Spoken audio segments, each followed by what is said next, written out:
Dari sekian banyak yang konsultasi kepada saya, itu adalah yang ditolak monetisasi. Dan di sana saya berpikir, pastinya pemula YouTube yang baru masuk ke dunia YouTube ini itu pastinya tidak memahami seperti apa sih konten yang itu akan ditolak monetisasi dan seperti apa konten yang lolos monetisasi. Karena dari pengalaman tadi yang konsultasi itu kebanyakan yang ditolak monetisasi. Nah, untuk di sini saya akan bocorkan konten seperti apa sih yang itu konsultasi kepada saya yang ditolak monetisasi. Hal ini pastinya sangat bermanfaat buat teman-teman. Ditakutkan ini termasuk salah satu konten teman-teman juga, takutnya nanti ditolak monetisasi. Saya akan bocorkan, simak selengkapnya. Oke, untuk contoh yang akan saya berikan di sini, ini yang sekian banyak konsultasi kepada saya ya. Di samping itu juga saya akan berikan dari sumbernya langsung, yaitu dari YouTube-nya ya. Yang pastinya hal ini akan menguatkan bahwasanya konten tersebut itu pasti akan ditolak monetisasi, alias sulit untuk dimonetisasi. Sebelumnya di sini saya bukan ingin menakuti teman-teman ya, tapi di sini saya ingin membantu teman-teman dari segi waktu saja ya. Takutnya di sini teman-teman sudah berjalan lama ya menjadi YouTuber yang sudah waktunya itu terbuang juga. Nah, takutnya nanti ditolak monetisasi. Jadi lanjut aja tanpa basa-basi ya. Konten yang akan ditolak monetisasi yang pertama yaitu adalah konten short tentang motivasi. Nah, pastinya konten ini sudah tidak asing ya di kalangan teman-teman. Pastinya juga teman-teman sering menjumpai tentang konten motivasi ini. Atau mungkin bahkan teman-teman saat ini ada yang sedang membuat konten motivasi. Nah, konten short motivasi ini itu adalah golongan konten yang mudah dibuat ya. Tapi mudah juga ditolak monetisasinya. Untuk konten motivasi ini biasanya kan dibuat dengan menggunakan template, yaitu seperti ini ya, yang ada wajah tokohnya, lalu di bawahnya itu ada kata-kata motivasi ataupun mutiaranya. Lalu kenapa bisa konten motivasi seperti ini bisa ditolak monetisasi? Yang menjadi masalah dari konten motivasi bukanlah ditolak karena motivasinya ya, akan tetapi dari cara membuat videonya. Rata-rata di sini pemula ketika membuatkan konten tentang motivasi tersebut itu pasti dibuat dengan menggunakan aplikasi yaitu Canva dan dengan template yang sama. Arti dari template itu adalah susunan ataupun urutan ya dari video tersebut. Yang itu yang tadi dikatakan ada wajah tokohnya, lalu ada kata-kata motivasinya ataupun mutiaranya. Nah, inilah yang menjadi masalah karena dibuat dengan menggunakan template yang sama. Apalagi jika bikin videonya itu dengan semua template yang sama pada satu channel tersebut. Contohnya ya seperti channel ini ya, yang itu video dari awal sampai akhir videonya yang sampai saat ini itu terlihat templatenya sama semua ya. Dan pasti ini dibuatkan secara massal ya, yang tadi digunakan dengan menggunakan aplikasi Canva. Nah, sekarang saya kaitkan dengan sumbernya yaitu langsung dari YouTube ya. Yaitu di sini ada tentang contoh konten berulang atau contoh konten yang dianggap tidak memenuhi syarat monetisasi. Yaitu di sini ada diproduksi secara massal atau konten menggunakan template yang sama di beberapa video. Nah, ya sudah sangat jelas sekali YouTube mengatakan hal ini ya, yang itu ditolak monet, diproduksi secara massal atau dengan template yang sama di beberapa video. Jadi nih buat teman-teman yang saat ini masih membuatkan konten motivasi tersebut, ya jangan harap ya untuk bisa lolos monetisasi. Selanjutnya konten yang kedua yang ini pasti ditolak monetisasi, yaitu adalah konten orang lain yang kita hanya menambahkan kata-kata atau kalimat bukan suara.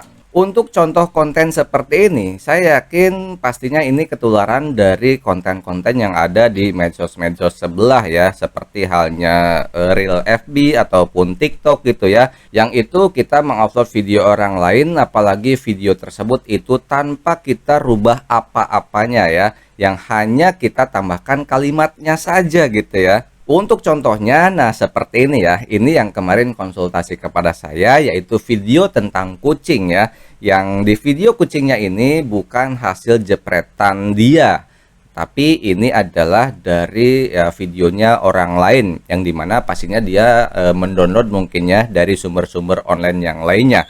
Dan terlihat di video ini tidak ada perubahan dari video aslinya, yang dia itu hanya menambahkan kalimat saja dan hanya menambahkan lagu ataupun backsound, jadi tidak ada suara asli dia. Nah, konten seperti ini sudah jelas ditolak monetisasi ya. Terbukti juga di sini sudah ada yang berpengalaman tentang bikin konten seperti ini. Yang ini kemarin konsultasi kepada saya tentang videonya itu ditolak monetisasi. Kenapa sih video tersebut itu bisa ditolak monetisasi? Untuk ditolaknya itu dikarenakan tidak ada perubahan dari video aslinya. Ya pastinya pemula tersebut itu sudah merubahnya dengan menambahkan kata-kata ataupun kalimat yang pastinya sudah berpikir hal itu sudah berubah dari video aslinya.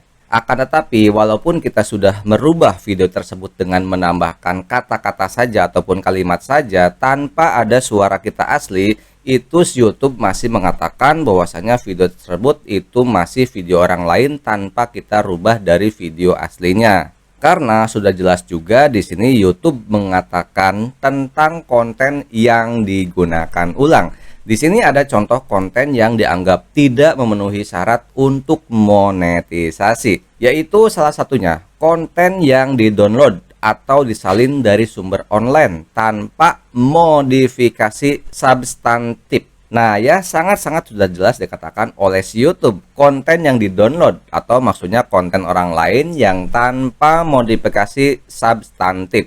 Substantif itu sama dengan perubahan ya kalau saya cek dari Google. Nah ini baru dua contoh ya, dan di sini YouTube mengatakan ada beberapa ya. Saya coba berikan yang ini sering-sering saja dialami oleh yang konsultasi kepada saya, yang itu channelnya ataupun videonya ditolak monetisasi. Lanjut, untuk contoh konten yang ditolak monetisasi yang ketiga, yaitu adalah konten short tentang suara ceramah.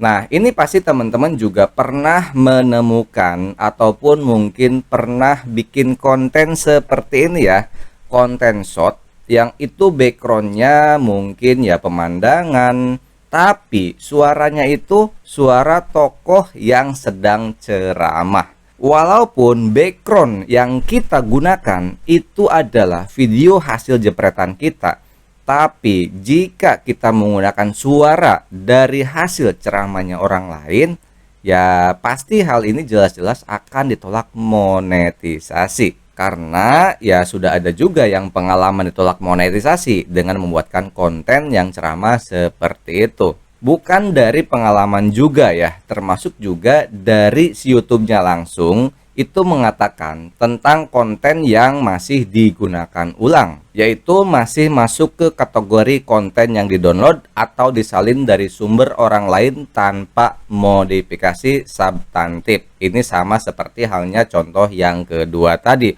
Walaupun di sini kita hanya menggunakan suaranya saja, hal itu masih dikatakan adalah channel ataupun video orang lain. Di sini saya bukan ingin menakut-nakuti teman-teman dalam membuatkan konten ya, tapi di sini saya hanya mencoba membantu teman-teman saja dari segi waktu ya. Takutnya teman-teman di sini udah lama bikin konten, yang mungkin konten yang salah satu dari ketiga tadi, yang udah bikin banyak kontennya, yang udah waktunya itu terbuang sia-sia. Tapi yang sudah ada pengalaman tadi tentang contoh konten yang ketiga tadi, itu ya jelas-jelas ditolak monetisasi. Lalu Bang, harus seperti apa sih bikin konten YouTube itu? Ya bikin konten YouTube itu yang ada effortnya ya, ataupun ada usahanya dari diri kita. Usahakan bikin konten itu adalah konten original buatan kita sendiri. Lalu gimana Bang kalau saya nggak bisa bikin konten original yang buatan kita sendiri? Apakah boleh sih kita menggunakan konten orang lain? Jawabannya boleh. Tapi, nah ada tapinya ya, yaitu saya coba langsung aja dari sumbernya YouTube ya, biar valid ya. Diperbolehkan kita menggunakan konten orang lain, yaitu salah satunya dengan memberikan ulasan kritis ataupun reaksi yang berisi komentar Anda terhadap video aslinya, atau juga video orang lain yang sudah kita tambahi jalan cerita ataupun komentar. Jadi ingat ya, kalau kita menggunakan video orang lain, yang kita tambahkan itu bukan hanya tulisan ataupun kata-kata saja, melainkan narasi ataupun cerita yang itu berbentuk suara ya, suara asli kita ya. Kalau teman-teman masih bingung dalam membuatkan konten, nah di sini saya sudah bahas ide konten YouTube yang itu bisa cepat direkomendasikan oleh YouTube. Untuk pembahasannya, teman-teman bisa lanjut aja nonton video yang di sini ya. Lanjut aja klik pada video ini. Terima kasih, semoga hal ini bisa bermanfaat buat teman-teman tentang konten yang itu sudah jelas ditolak monetisasi. Sekian dari saya, sampai jumpa di konten-konten selanjutnya dan salam sukses buat kita bersama.